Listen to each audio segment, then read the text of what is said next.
want to thank you and appreciate you.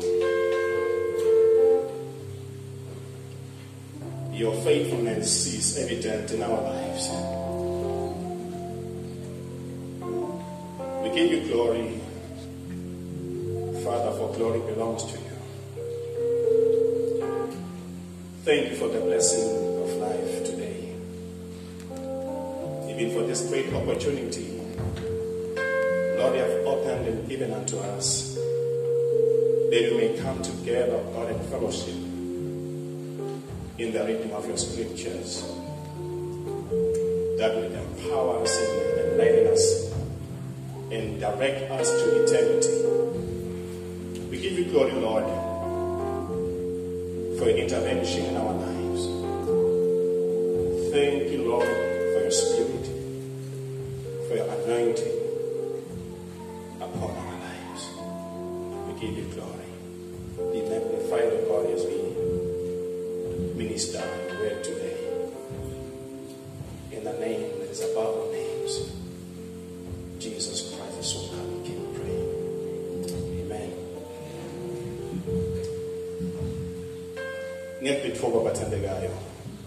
Ngiyacela ukungilela ubaba mfundisi, manje mfundisi, elder likhona madikhoni, obabe, wamake, Timvombi, Timsizwa, praise team na Sunday school, egameni likaJesu. Awu uyanivusela bathandekayo.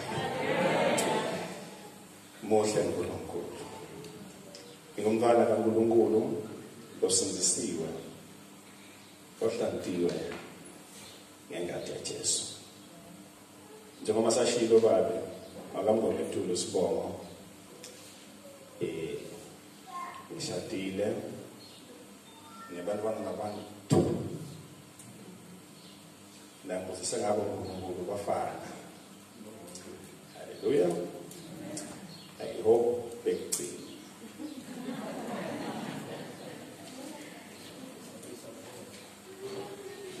Hallelujah. Ngiyathokoza bazalwane namuhla kuba sekhaya. Uhlanganyela kunina bazalwane. Hallelujah. Nami sengiyathi ukuthi buhlungu ngekubulala umuntu. Hallelujah. Yeah, I don't want to go there. I'm sorry. I would want to go to scripture. Igama laJesu libonga. Kulithiniso lokusho umfundisi. Scripture supports scripture. Hallelujah. Scripture is read in or at the analogy of other scriptures. Hallelujah. You come with one perspective of scripture reading or into scripture reading, you will lose the whole message. Hallelujah. You will deviate from the teaching of the scripture, the whole concept of the scripture. Hallelujah. Hallelujah. I'm very proud of this man. Biological father. He has been with me ever since manje. Noma sangendani ngizingafika sisephuma la khaya.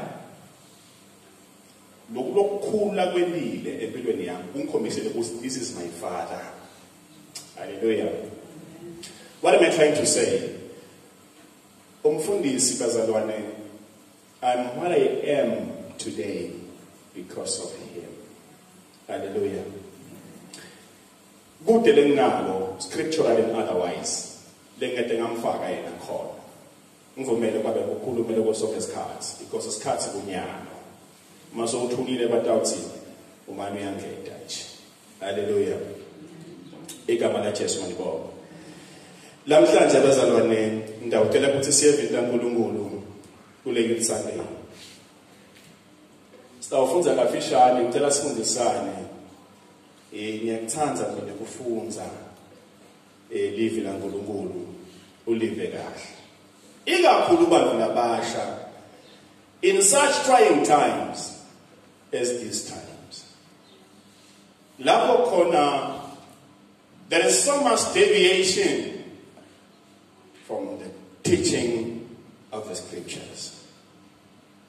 And people have been taken away and have been wrongly sensitized into understanding what the world will bring into people's lives. Like this issue lekhona lamhlanje. Instead of us pastors sensitizing the church about Jesus, about God, about Jesus coming, we are sensitizing the church about what is happening in the whole world.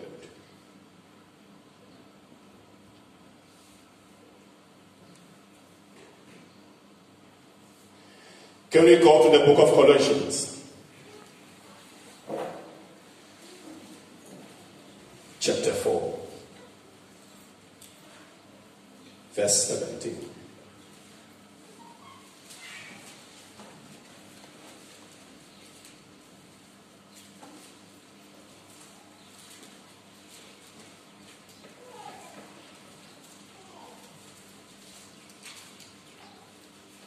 Colossians 4, verse 17.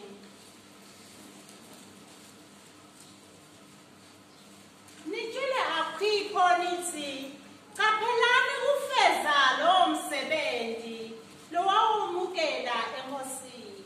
Ngiyazibonga. Liphefumulelwe nguNkosi livi lapho liyaphila.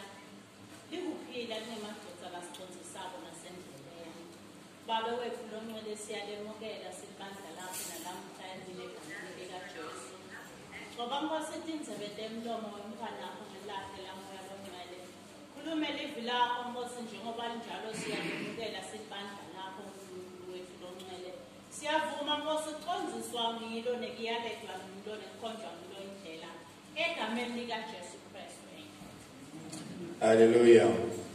Mhlawumbe nekwedlulisa nje bazalwa ukuthi ngihamba ngethwana ngesizathu sokuthi unkosikazi usele nebazalwane ehluthe. Hallelujah.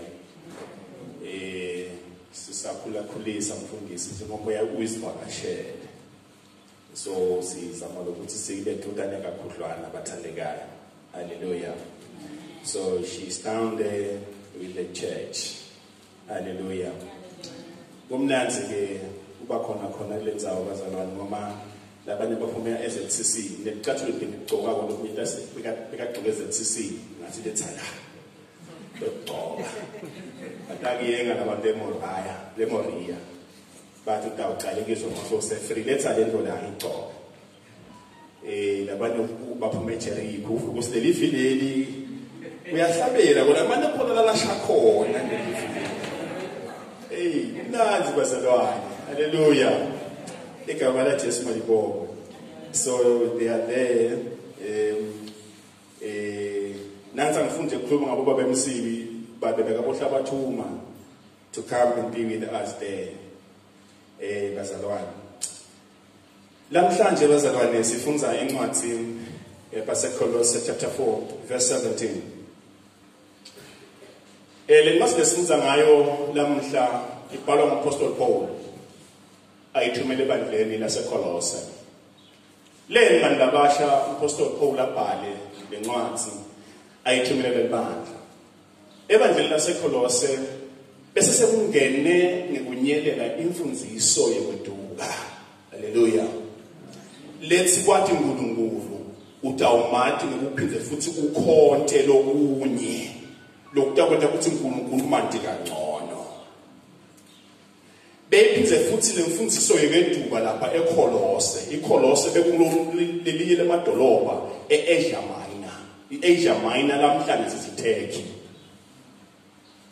So ke lemfundiso le futhi lenye beyithi angeke ube lokholwa kahle ungakasoki. Njengokuthi uzusoke uze kuthi watiwe ngokuthi ungumfana kaNkulunkulu. Ngaphandle kokusoka angeke ubale ukuthi wena ungumfana kaNkulunkulu. Salvation is incomplete if utoba ngumzalwane longakasoki.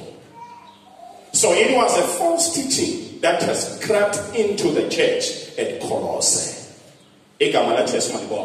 So Apostle Paul is writing to address that issue into the church. And I tend to understand, Bazalwan, all these Pauline epistles, Paul, they address the problems before every exhortations. Before it doctrine like Apostle Paul,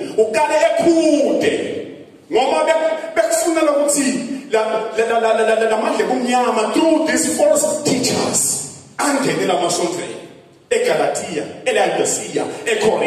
you may name these churches. Apostle Paul, so Apostle Paul,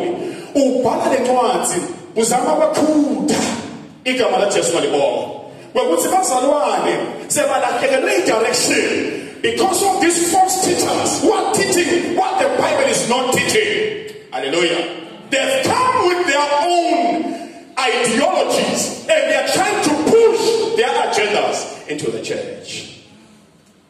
There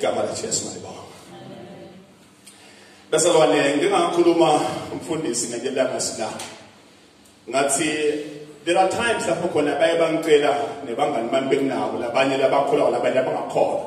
but to come here, we will give you piles and piles of cash.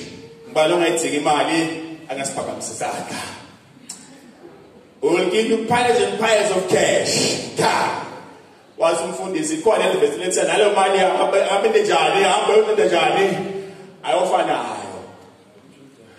Hallelujah. So not very long, I was called at the office university in IT, and I was introduced to this thing. For this, there's this guy who owns half of Sentin. We have been there, we are from there, and you are going there. You'll be given a full ticket, you'll be given into a Sentin. And I know those guys, they've been there, and they are going back there. And most of them, their own conceal is a Christian. So we have sourced you because we have seen how so interested and how so this you are. So we have just sourced you out. Everything we provided. And I said, God, I know, but it's about call. But the book call, I long up there and what you want, Mahala. I said, I'm going in the end. Yeah, from Mabutu, I'm focused on this and that. But really, you want to grow me into becoming a millionaire 1 year? Really? And you have given me celebrities. Really? Oh, that's a great, that's a lucrative deal. But really, is this thing Yankolokolo yini na? Nabe Yankolokolo yini? No makutele kutawudukisa ngendlela lemnanzi ngendlela lehle. Ubone ngathi kuyakhathithela kuhle kanti kawudukisa wena. False teachers that has crept into the church in Colossae. So Apostle Paul ngebazalwane ubhala lencwadi kunebantu labasha nakhathi esontweni eColossae. Igama la Jesu malibonga. Uthumfundisile ngoma lehlabela ukuthi I knew God. I said in my heart, this thing, there's one person, at times we grow faint. Hallelujah. At times we get demotivated. At times we get discouraged by issues of life. Hallelujah. What's it called? When I'm going say, oh yeah. When I'm going see, oh yeah. When I'm going see. When I'm going see. Hallelujah. Bazalwane. Umfundisi. Wendloba ngumfundisi. Babela kaya. Umuntu. Hallelujah. Is a human being who has been called to be a pastor. There are times where he can be discouraged and demotivated. Hallelujah. There are times when he can get so weary. Hallelujah.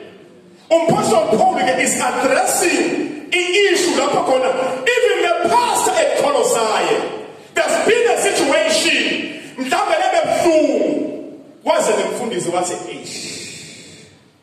Hallelujah. And Apostle Paul is writing to encourage the church. Is writing to motivate the church. Hallelujah. Is writing to reignite the church. But it is true, Batanagai. It is true, Mosha. We get in a university. We are called since the field. We are marching to the call. But there's a lot of talk. Now, I don't want to take a motivate. That to motivate. And there are people outside the doctrine of the Bible who will give you something little by shortcut into your success. Hallelujah. Yours is to open up your eyes and open up your heart so that the Holy Spirit will come inside of you and strengthen you and show you the right way and give you strength.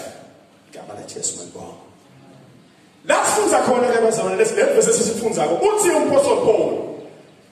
Tell Archippus to take heed and complete the ministry that he received from the Lord.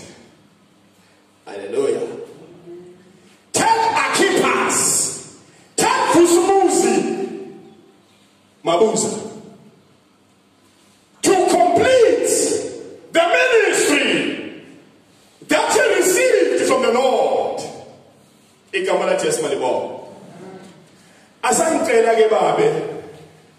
The very verse that came, the only verse that came into my heart,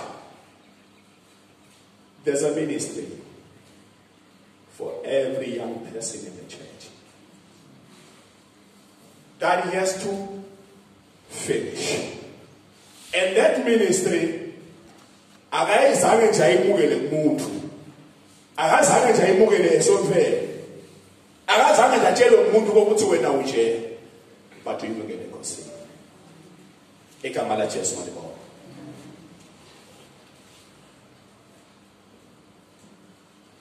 Bathandekayo, sikhuluma ngani bantu abasha masikhuluma ngeministry?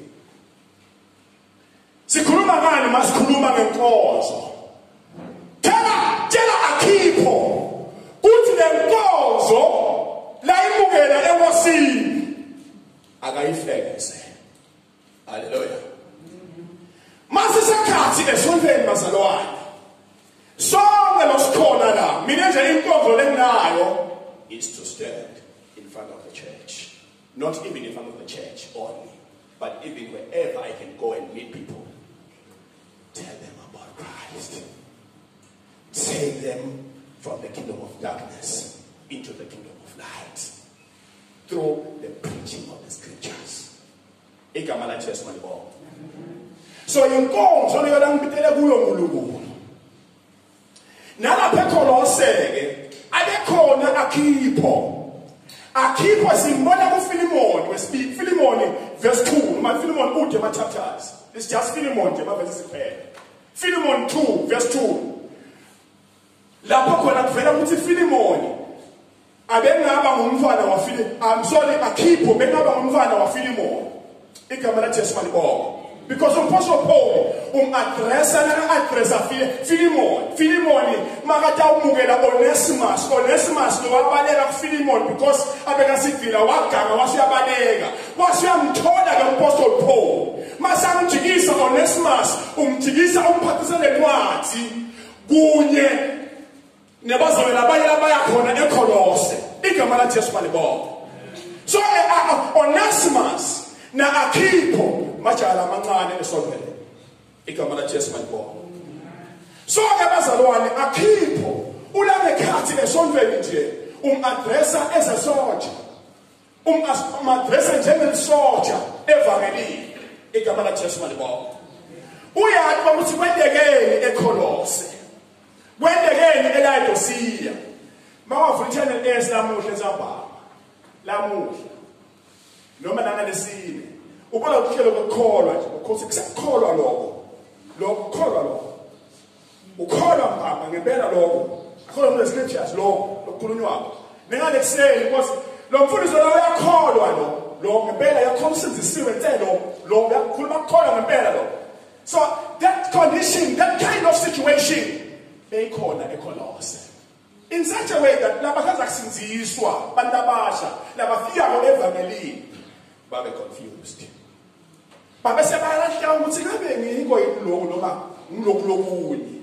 Babe semkhathini. Igama laJesu malibonke.